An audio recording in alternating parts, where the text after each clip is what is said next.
Hello, I'm Sebastian. Welcome to 9 Trees podcast. Today, I will summarize and review the book. Main Street Millionaire by Codie Sanchez is a practical wealth-building guide built around a contrarian idea. The simplest path to financial freedom may be buying and improving ordinary, often overlooked small businesses rather than chasing the next hot startup.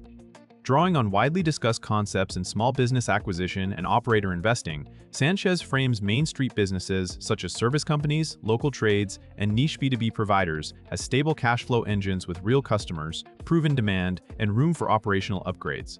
The book positions acquisition as a skill set that can be learned, even by people without an MBA or a deep finance background. By focusing on deal sourcing, basic valuation, seller psychology, it also highlights why many owners want to sell due to retirement, burnout, or lack of succession, creating opportunity for buyers who can bring energy and modern systems. Overall, the book aims to turn business ownership into an approachable strategy for building durable wealth. I will give you key takeaways from this book. Firstly, why ordinary businesses can be extraordinary assets. A central theme is reframing what a great investment looks like. Instead of glamorizing high-growth startups that may never produce profits, the book argues that unsexy businesses often generate consistent cash flow from day one. These are companies with repeat customers, essential services, and local or niche demand, such as home services, maintenance, logistics, healthcare support, or specialized B2B work. Because they are not fashionable, they may trade at lower price multiples, giving buyers a better chance to earn strong returns. The logic also leans on demographic and market realities. Many small business owners are nearing retirement and lack succession plans, which can increase the supply of sellable businesses and improve negotiating leverage for prepared buyers. The book emphasizes looking for simplicity, durability, and clear value creation paths, rather than novelty. Operational stability matters because it provides room to learn while the business still pays the bills. In this framing, wealth is built through ownership of cash-producing assets and through improving fundamentals, not through speculation. The result is a mindset shift toward practical entrepreneurship, where the buyer becomes an operator-investor who upgrades a proven engine rather than inventing one from scratch. Secondly, finding deals and building a reliable acquisition pipeline. The book stresses that buying a business is not a single event, but a process that starts with sourcing.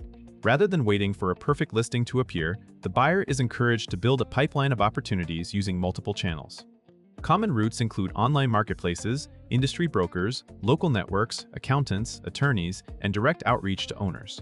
Direct outreach is highlighted as a way to access off-market deals, where competition may be lower and terms can be more flexible. The buyer is also urged to define clear acquisition criteria up front, such as industry preferences, minimum cash flow, customer concentration limits, operational complexity, and geographic constraints. This prevents wasted time and helps evaluate opportunities consistently. Another important element is learning to read owner motivations. Many sellers care about legacy, employees, and timing as much as price. So a buyer who offers a smooth transition and respectful stewardship can win deals even without being the highest bidder. By treating deal sourcing like sales and by tracking leads, follow-ups, and conversations, the buyer increases the odds of finding a business that matches their skills and financial goals. The emphasis is on repetition, relationship building, and disciplined filtering. Thirdly, valuation, deal structure, and the power of creative financing. A key practical topic is how to evaluate what a small business is worth and how to structure an acquisition to reduce risk. The book points readers towards simplified valuation thinking often used in Main Street deals, where price is commonly tied to seller discretionary earnings, EBITDA, or a normalized view of cash flow. The buyer is encouraged to scrutinize add-backs, owner expenses, and one-time items to understand true profitability.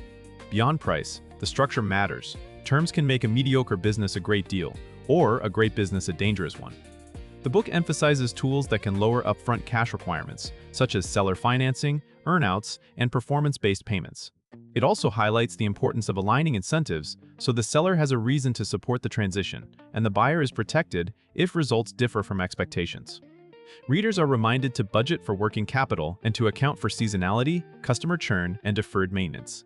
The overall message is that acquiring a business is partly a finance exercise and partly a risk management exercise.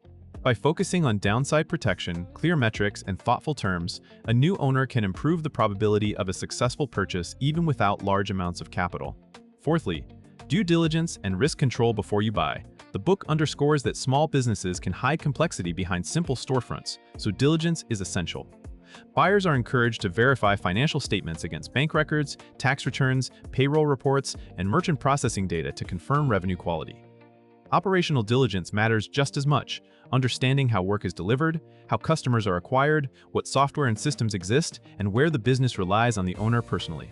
Risks often concentrate in a few areas such as customer concentration, key employees, vendor dependence, regulatory exposure, and deferred capex. The book encourages building a checklist that includes contracts, leases, licenses, insurance, litigation history, and any safety or compliance requirements. Another diligence theme is identifying what will break during transition.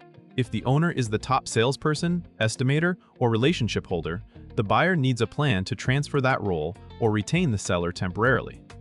The intent is not to eliminate risk, but to see it clearly and price it appropriately through purchase terms, holdbacks, or transition agreements. By treating diligence as a structured investigation rather than a gut check, the reader is guided to avoid the most common acquisition mistakes, trusting unaudited numbers, underestimating operational dependence, and overpaying for fragile cash flow. Lastly, value creation. After acquisition, systems, people, and growth, the book positions the acquisition as the starting line, with wealth created through disciplined improvement. Many Main Street companies run on informal processes, inconsistent marketing, and outdated technology. The new owner can often unlock value by installing basic systems, tracking leads, standardizing pricing, documenting procedures, improving scheduling, and building simple dashboards for revenue, margins, and cash flow. Another lever is people. Hiring or promoting a capable manager, setting clear incentives, and retaining key employees can stabilize operations and free the owner to work on higher-impact tasks. Customer experience upgrades such as faster response times, clearer communication, and reliable service quality can increase repeat business and referrals. The book also encourages thoughtful expansion rather than reckless scaling.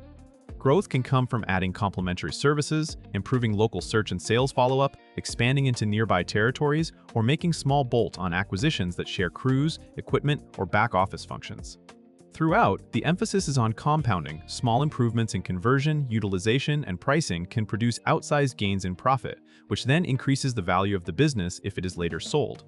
In this view, operational excellence becomes the engine of long-term wealth. In conclusion, this book is best suited for aspiring entrepreneurs, professionals tired of relying solely on salary income, and investors who want a more tangible path to wealth than volatile markets or high-risk startups. It also fits readers who like hands-on problem-solving and are willing to learn basic finance, operations, and negotiation. The benefit is practical.